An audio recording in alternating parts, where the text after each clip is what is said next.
Welcome back to the Professional Lovers channel, and I'm Al. And I'm Patty, and we are the Professional Lovers. Here to recap the reunion, part 1. Part 1. Where all the couples came back to talk to Kevin and to find out who's still together and who's not. And so, let's do it. Yeah, well, it's done now. It's a done deal. True. Of course, in the beginning, before he talked to couples individually, he talked to everyone. As a group to find out, how everyone enjoyed the season and how's everybody doing. Right. And are they still staying in touch with each other? And are they still getting together? And are they still, connected? And it turns out that one person had basically unfollowed everyone, and that was Justin. So, Justin, well, it started out with Kevin asking something like, are you all still connected with each other? Mm-hmm.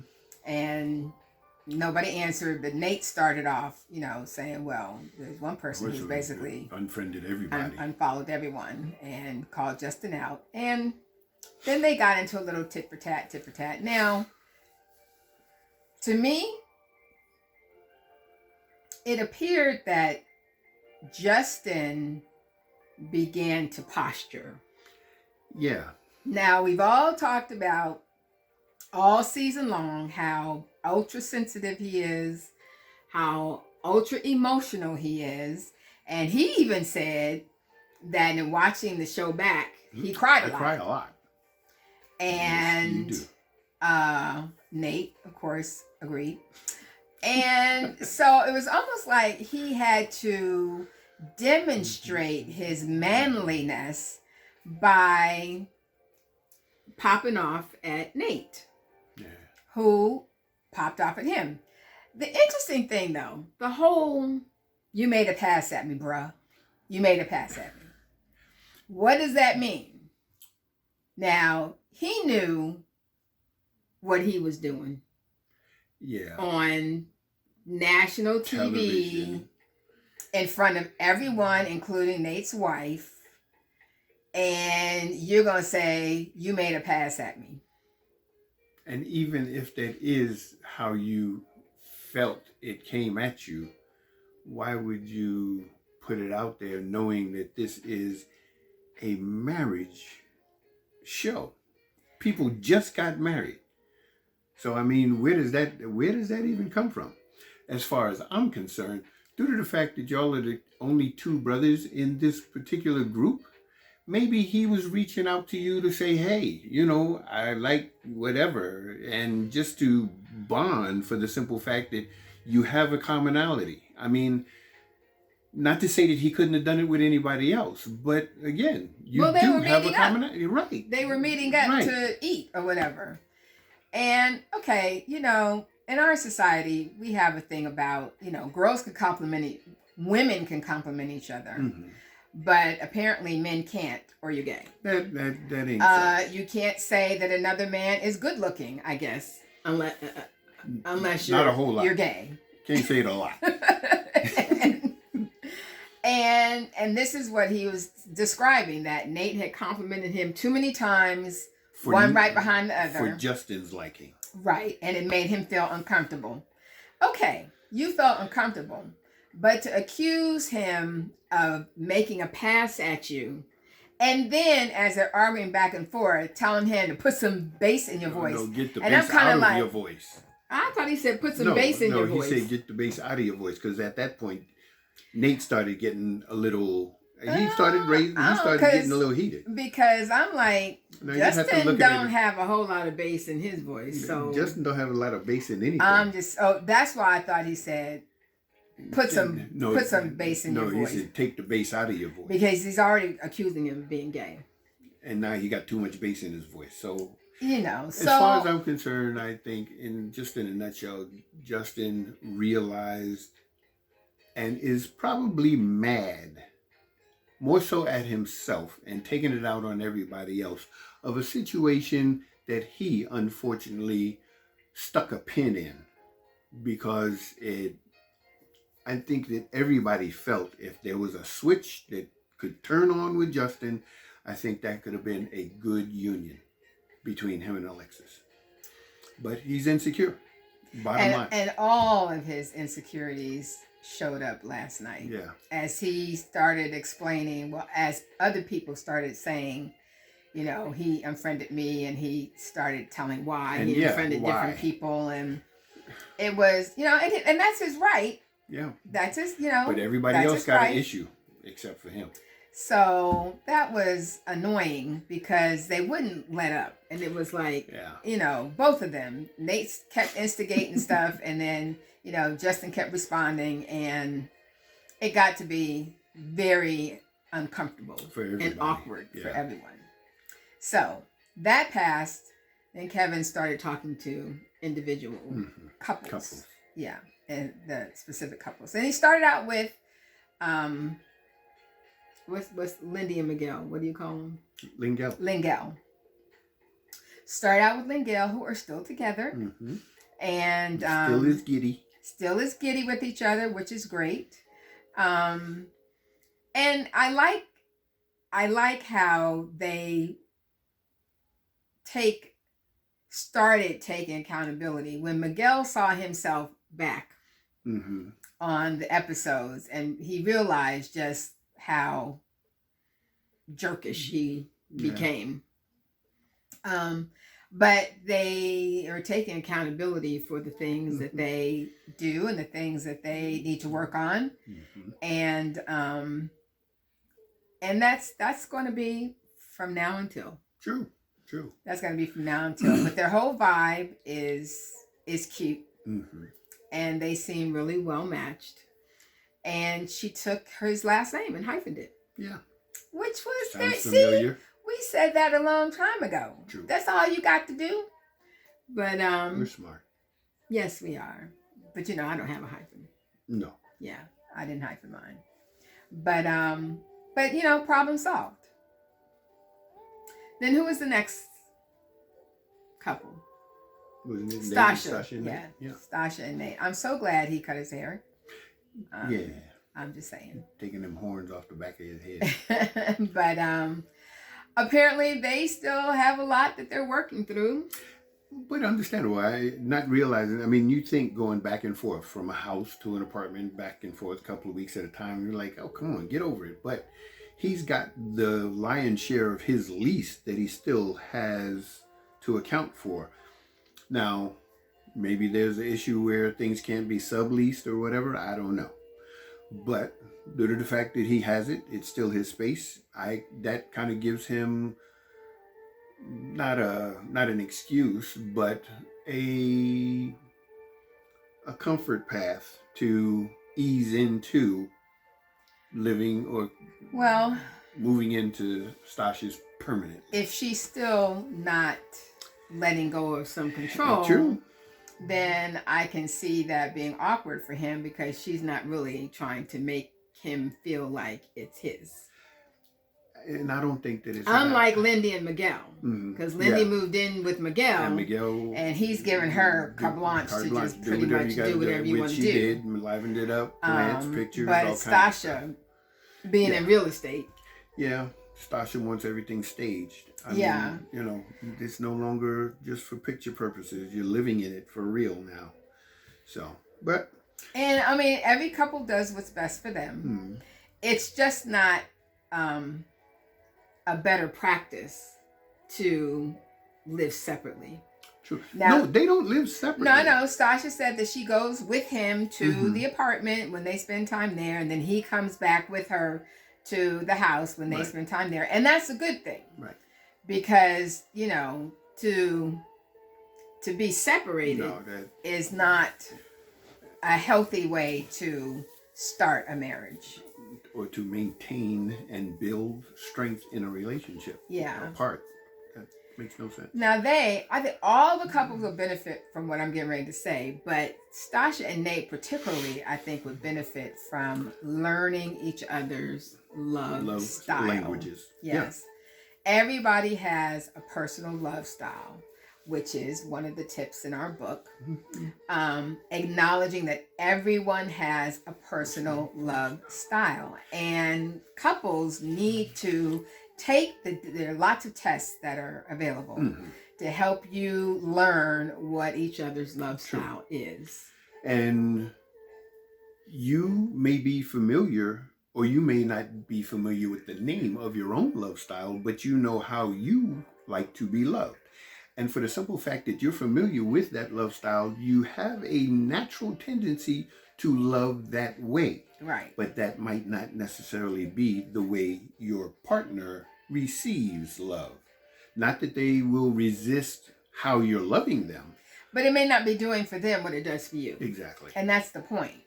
So a lot of people, are familiar with the 5 love languages. But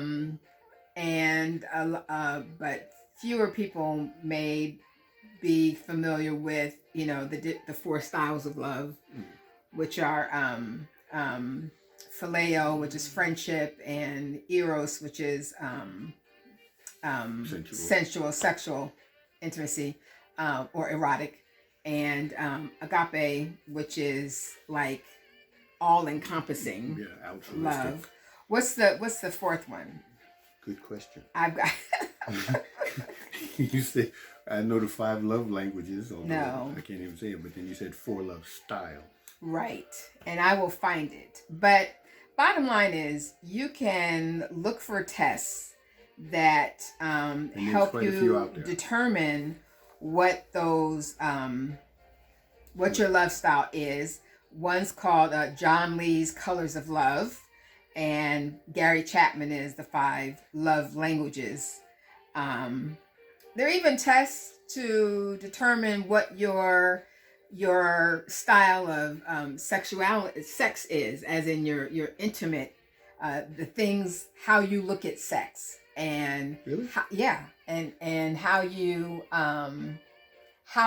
enjoy sex, and it's like 4 different styles of that as well. Like medium rare, no. well done. No, like some people are romantic, some people have some, they're kinky, some people are, so there's like 4 different styles, and I will next week I'll tell you what that site is. Please do. Yeah. So, but the bottom line is, taking these kind of tests and determining what your style is important, because it enlightens each other of where you are, what you like, and helps each other to stay other-centered. Right. How better to please your partner. And right now, Stacia is like, I need him to do this, and I need him to do it this way. And Nate is saying, well, I need her to do this, and I need her to do it this way. Yeah. As though there's something wrong with that. And there's nothing wrong with that. No. Because the other tips in our book, along with that love style, says that love isn't love until your spouse says so. True. And that we need to love our spouses the way that they need to be loved. Yeah. Because if you don't, then when you love your spouse your way, you're being selfish. True. And so all the couples could benefit from doing that. Definitely. Yeah. Even you as a couple. Or part of a couple. Or even if you're single and, you want to find out about yourself. That's part of that work that you do. If you want to be married and, taking the time to prepare yourself to be a 100% partner whenever that time comes. Or to even just become your own professional lover. Yeah. So, all right. So, who else did he talk to? They talked to, after Stacia and Nate, was Binh and Morgan, right? Or were they last? No, they were next to last. So it was Alexis and Justin. Alexis and Justin were last. Then it was Binh and Morgan. Yeah. Well, what about Mitch and... Oh, Mitch and Kristen. Right. Yeah. Mitch and Kristen. Yeah. Yeah. They were next. Thank you. And once again, there were opportunities for Mitch to put his foot in his mouth. He does. Boy, does he. And, not explain himself well. And that happened as well. And he has an insecurity as well, thinking that he has to say things in a way that other people say them. Because he'll say something, realize what he says, and then think about how he could have said it. But when he explains it, he makes it worse, thinking that there's a way that he should have said it. He said what he said, and knowing that and I don't think he really has a mean bone in his body. I really don't. But he indicated that he has no game. He has no game. He doesn't. But I think sometimes even that can be, you can learn. Well, and not only that, but I mean, even that can kind of be likable. Oh. Yeah. Because of it just being so juvenile or cute. Yeah. So it's not a thing that you have to explain something that may have come off awkward, but as opposed to explaining, just talk through something. I mean, because every time he tried to explain, first off, he gets defensive when people don't understand what he's trying to say. Mm-hmm. And his posture, mentally as well as physically, becomes exceptionally defensive. And it just compounds the initial situation and makes it worse. Wow. And it's unfortunate. Well, I think Kristen, but they both officially closed the door. He closed the door by opening his mouth. Yeah, and and she realized that, he could never say that he was fully in, that he was fully engaged, and that he was fully in, no matter how well they were doing, no matter how well they connected. He could never just say, I was all in, and that she was like, and I need more than that. I deserve more than that. I'm worthy of more than that. And that's all that is, self-confidence, and she's right. Yeah. Yeah. So, he's back to his former single life and not dating.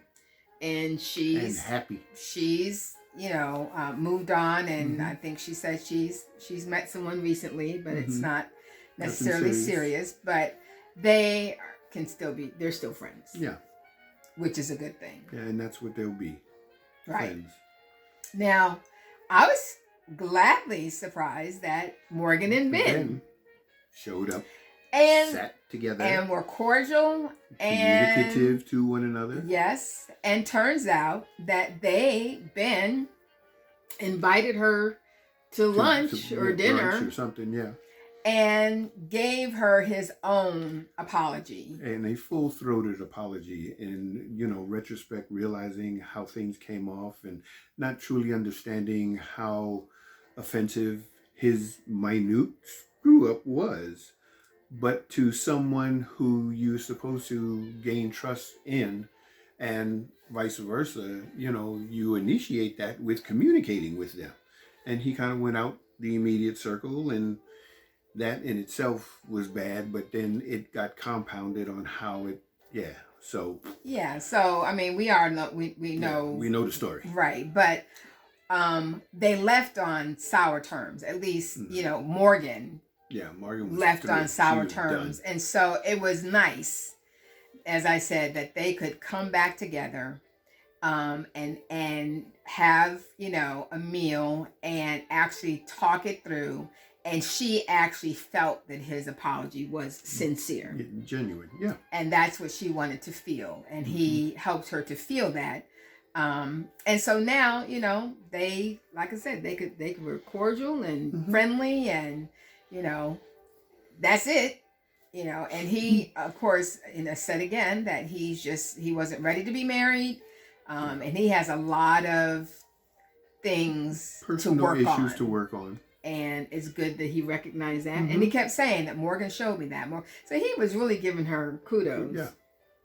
Yeah. Even though she could have handled things a lot differently as well. But so that was just nice to see them on good terms. Mm-hmm. And then Justin and Alexis. And so not only did Justin go in on Nate and everybody else, but he started going in on Alexis. And accused her of lying. And you know, everybody was fake, wanting to be back with him, coming to his house drunk, and you know, at this point, I'm not interested in trying to figure out who's lying and who's not. It's really irrelevant. But it was kind of sad to see Justin present himself the entire night a different way than he had kind of presented himself all along. Yeah, I mean, as sensitive as he was, and you know, kind of a different type of freshness for a man, he became as much of a, I'll just say, jerk in his behavior. Totally toward everybody. And if you heard and listened to everything that he said, everybody else had the problem. Everybody else was faking. Everybody else was lying. Everybody else was doing whatever it was that he felt he was caught in the midst of. But he had nothing to do with it. You are the common denominator. Yeah.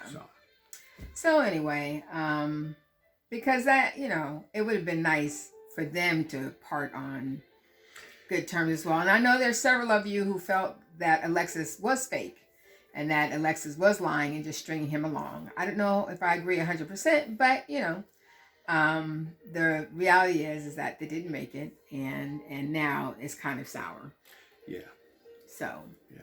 And that was part one. Part one. We'll see what happens next week with part two, and you know, I don't know what else they could talk about, but we'll be here. We'll be here for the last recap of this season, and season 16 is already being advertised with the new couples coming from Nashville, which is right around the corner from us. Yeah. So we'll see what happens. But you know what we say. Until next week, we want you to love yourselves. And each other. Bye. Peace.